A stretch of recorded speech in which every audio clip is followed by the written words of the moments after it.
In huge news, We have big developments in the extradition case of WikiLeaks founder Julian Assange. The British government has approved the extradition of WikiLeaks founder Julian Assange to the U.S. That's right, after 12 years of detention, Julian Assange is staring down life in prison, or at least his options to escape have drastically narrowed. With the UK's Home Secretary Priti Patel approving his extradition to the US Friday morning, rubber stamping an official order made by a London court back in April, marking the most important update in this case since he was evicted from the Ecuadorian embassy back in 2019. Also, to give a definitely oversimplified recap of a super complicated story for those of you who haven't been following this, Assange founded WikiLeaks in 2006 as an outlet that published classified documents leaked by whistleblowers. In 2010, Chelsea Manning came to him with the largest leak of files in US military history known as the Iraq War Logs, exposing that the US lied about not counting civilian deaths and ignored reports of torture, rape, and murder, as well as war crimes like the famous video showing the pilots of an Apache helicopter laughing after gunning down several civilians assumed to be insurgents, two of them Reuters journalists. Then, in 2012, after the UK Supreme Court ruled that Assange should be extradited to Sweden for a rape allegation, he claimed political asylum in the Ecuadorian embassy, with him saying there that if he is sent to Sweden, then he'll be sent to the United States where the government will persecute him for his work. And so he stayed there, trapped inside the embassy for the next 7 years. And while the rape charges were eventually dropped, he remained there out of fear of US authorities, and he was right to be afraid because in 2018 it was revealed that the DOJ had secretly filed criminal charges against him. Then we saw the following year Ecuador kicking him out of the embassy. I mean, you can literally see him getting dragged out, with him at that time being thrown into Belmarsh prison, where he is still locked up today. So after 2 years of house arrest for the rape charges, 7 years of political asylum, and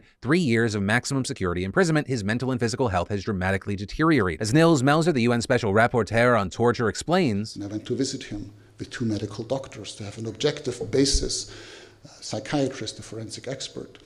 We visited him for 4 hours. We had separate medical examinations and bilateral discussions with me, and all the 3 of us came to the conclusion that he showed clear patterns of psychological torture. And then, obviously, Julian Assange's state of health deteriorated to the point where I was genuinely afraid he might die in prison.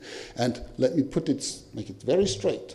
Psychological torture is not torture light. Now with this